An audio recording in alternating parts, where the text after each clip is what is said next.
They move away from the crowd as these bleeding faces are dropped into Central Park. So they race back away from this area, down the streets. And as they do, they notice that the power system of the city is beginning to flicker, and the buildings are beginning to go dark. It's not resembling a city anymore, it's resembling kind of flat mosaic, almost like Stonehenge, with giant slabs of buildings around. And anymore, the landscape is not civilization as we know it. It's not modern life. But this is some kind of moment in hell. And they race down the street. This man is a theoretical physicist. He studied quantum mechanics. He studied relativity. And he tries to make some sense of all this. And he says to her,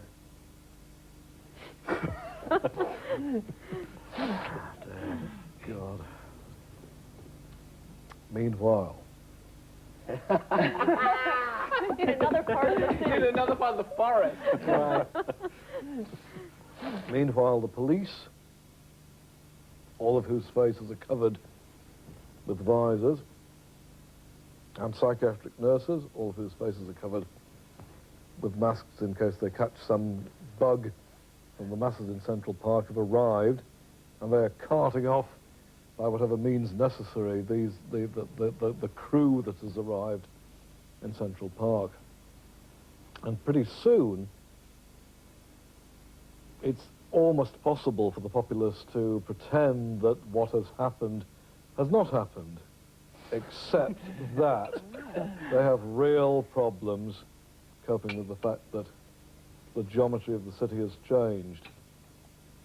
Because in many ways, if you go round a corner that you went round yesterday, you'll find yourself in a place you never saw before. And if you look through a window that you looked through yesterday, you'll see a vista that you never saw before. But this doesn't actually cope with what he says to her. He may just say, "Let's get out of here, honey." They never say that in horror movies. Well, Doesn't it's have to your be, though. line, Clive. He says, one of the things that's been happening in my area of quantum physics, which is not an area that most people know about, is that the whole area of relative realities is being explored. And one of the things which is under siege is the whole notion that we as operating human beings, as personalities, keep the notion of reality buoyant. We keep the idea that the world is as the world is by a global act of will. The process of the imagination is indulged for the first 5 years of our lives, and thereafter removed from us, because if we were allowed to keep it, if we were allowed for one moment to sustain the idea of Oz or Never Neverland, and enough of us believed in Oz or Never Neverland, then sooner or later, like the world which we share a belief in, Oz or Never Neverland would come to be.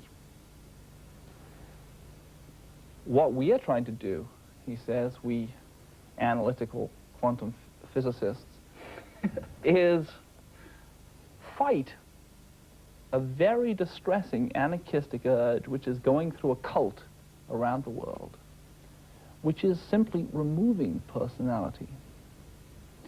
And the classic way of removing personality is to remove the face. And behind the facade will be revealed a reality of such horror, occupied by creatures of such revulsion, that life will not be worth living. And the ritual that you were just a part of was the ritual of revelation. The release of the face, the release of the personality, the release of our sense of reality. The moment that goes, the things on the other side will break through. And he says something more. He says, I know what the things on the other side look like, Janet. They are.